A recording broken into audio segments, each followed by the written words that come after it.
Hi guys! For today's cake vlog, gagawa tayo ng nagmamataas na cake. Bali, tall cake to, so kailangan ko ng stock board. So dito, gumagawa ko ng stock board, DIY lang. Nagupit ako ng dalawang round na size 6. Tapos babalutan ko yan ng cling wrap. Tapos itatabi ko lang yan. Next video, magle-layer na tayo ng cake. Bali, pagpapatong-patungin na natin yung mataas na cake. Naglagay lang ako ng chocolate ganache pampakapit sa aking cake. So, ang flavor ng aking cake ay moist butter. Tapos, syempre, ang kanyang filling ay dulce de leche. Walang food coloring, all natural. Charo. Kita nyo naman yung kanyang consistency, o diba? Ang lagkit. Kaya, no worry ako, hindi dudulas yung aking cake. Tapos, ganyan lang po ako maglagay ng filling. Sakto lang. Bali, pinaliligiran ko muna yung paligid ng cake ng Swiss Merang buttercream. Saka ko naman ilalagay yung kanyang filling na dulce de leche para hindi siya lumabas, hindi lumawa. Pero hindi naman talaga yan lalabas kasi nga mapalot. Malagkit yung pagkakaluto ko, ganon. So, ganyan lang yun, paulit-ulit hanggang sa matapos, hanggang sa maabot ko yung size niya na size 10 inches. Bali, yung size kasi ng aking cake is 7 diameter, tapos 10 inches ang height. Tapos, bali, yung aking cake ay mataas nga, kaya maglalagay ako dyan ng stock board. Yan, bali, 4 layers sa una, tapos sa pangatlo, 3 layers, ay sa pangalawa is 3 layers, tapos sa pangatlo, sa panghuli, sa pinaka-top is 3 layers din. Kumbaga sa tall cake, tumbas kasi nito is tiered. Bali parang nasa 2 tier na siya, ganun. Kung titingnan mo sa ruler, yung taas na size 10 inches, parang ang bababa niya.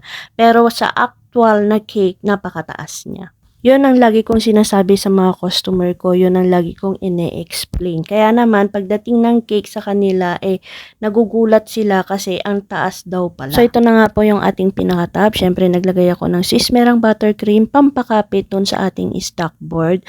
Yan, saka ako nilagay yung stock board, tapos naglagay ulit ako ng buttercream. Papakapit naman dun sa ating cake na ipapatong. Bali, 3 layer din yan. So, sa pagle-layer ng cake, siguraduhin natin na tuwid siya kasi kapag tumabingi yung sa una, tapos patabingi hanggang sa pinakadulo, magagastusan tayo sa frosting. Kaya kung napapansin ninyo, lagi ko siyang sinisipat, lagi ko siyang itinutuwid. Ang naging total height pala ng aking cake ay kulang-kulang 12 inches. Kasi ako, bumabase muna ako sa height ng mismong cake na wala pang palaman. Tapos, pag nalagyan na ng palaman, syempre, tumataas pa siya. So, dito, maglalagay na ako ng stick.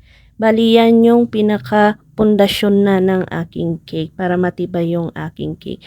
From top to down hanggang doon sa pinaka-drum board niya, ibinabaon ko yan siya. Para syempre, iwas disaster nung aking cake. Yan. Tapos tatanggalin ko na syempre yung sobrang nakausli na stick. Hindi na ako siya naglalagay ng pinaka-center na dowel. Bali, 4 na barbecue stick yung nilagay ko. So, dito, nag-ano na ako yung crumb coating na. Pagkatas ng crumb coating, ilalagay ko yan siya sa chiller. Tapos, hanggang sa mag-set. Pag nag-set na, maglalagay na ako ng final frosting. So, sa part na to, medyo nahirapan akong frosting sa kanya kasi nga ang taas-taas yung mga niya. Scraper ko kasi ibitin, kaya naman nahirapan akong magpakinis. Ayaw ko namang ilabas-pasok sa chiller kasi nga magtutubig siya. So kita nyo yung scraper ko, o diba bitin. Pero nagawan ko naman siya ng paraan, napakinis ko naman siya ng ganyan.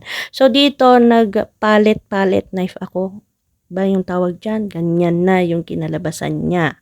O diba? Tapos ito lang yung na-video ko sa mga flowers na ginawa ko. Ewan ko ba nakurap ng cellphone. Yan, nagdadust lang ako dyan ng sugar flowers. Tapos dito, gumawa ako ng sugar lace. Kasi nag-request si ma'am, gusto daw niya ng sugar lace doon sa pinaka-border ng cake. Bali, pinatuyo ko lang yan sa room temp overnight. Tapos kinabukasan, tuyo na siya. Tapos ibinalot ko na sa parchment paper. Bali, 2 lang yung ginawa kong yan.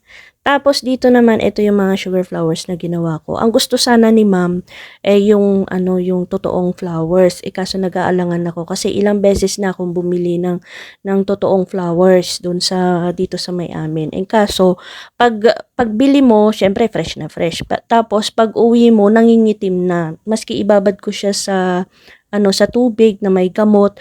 Tapos pag gagamitin ko na, nangingitim na, na siya, lanta. Ganun. At kahit na hindi pa ako ganun kadunong gumawa ng sugar flowers, talaga namang ipinilit ko kay ma'am na sugar flowers na lang ang gamitin sa cake para mas safe pa. Ganon. Tsaka ayaw din naman ni ma'am ng fake flowers. Gusto niya yung totoong flowers. Tapos hindi rin naman ako kasi nag-i-stock ng mga artificial flowers. Kaya sinuggest ko sa kanya na mas maigi sugar flowers. So yan na, nilalagay ko na yung aking mga sugar flowers. Nailagay ko na rin si Baby Angel na nakapatong sa yung 3D na clouds. Sayang nga yung video ko ng mga sugar flowers. Ang haba kaya nun. Pinag-iisipan ko pa nga nun kung paano ko iba-vlog sa inyo Kaso nakurap ng cellphone. Tapos going back, so yan, nagpipe-pipe lang ako ng pakonti-konting buttercream sa paligid-ligid ng aking cake. O, diba? Kumukute na yung ating cake kasi nabibihisan na siya. So, ito yung in-order ko sa Orange App na acrylic name side topper. Buti na lang at naiparush ko yan. O, diba? Mas lalong cute ang ating cake. At ito na nga yung aking nakalimutan, yung aking sugar lace. Buti na lang at nag-backread ako sa convo namin ni ma'am. At nakita ko nga meron siyang request na sugar lace. Madali lang naman yan idikit kasi nga buttercream yung frosting na ginamit ko. Tapos, hindi na kailangan yan ng pahid-pahid na tubig. Basta idinikit ko lang siya ng ganyan. Tapos, tinanggal ko yung ibang sugar flowers para maikabit ko siya ng maayos. Yung dugtong ng sugar lace. So, yan. O, diba? Tapos, nakalimutan ko ulit yung ating dedication. Kaya, yan. Nilagay ko na dyan, makikita ninyo mamaya, nagmachi. Buti na lang itong aking cake ay nakisama at hindi siya nasira ng bongga. O diba, ang cute-cute ng ating cake. Yung cake ni Baby Beatrice na maraming sugar flowers. At ito na nga po ang final look ng ating cake. O diba, ang cute. Bali, pangatlong order na sa amin to ni ma'am. Nung una, 2 dinosaur na magkasunod. Naging pasasalamat namin sa kagaya ni ma'am kasi sila yung isa sa sumusuporta sa aming small business. At kahit na naikukumpara man kami sa iba na sobrang mumura kung magbigay ng kanilang mga pinagpaguran, meron pa ring mga customer na bumabalik sa amin. At kaya naman sa mga gustong umorder po ng kanilang mga dream cakes, message lang po kayo dito sa aming business page. Mag-send lang po kayo ng sample pic para mapadali po ang ating pag-uusap. At hanggang dito na lamang po ulit ang ating munting cake vlog. Thank you for watching!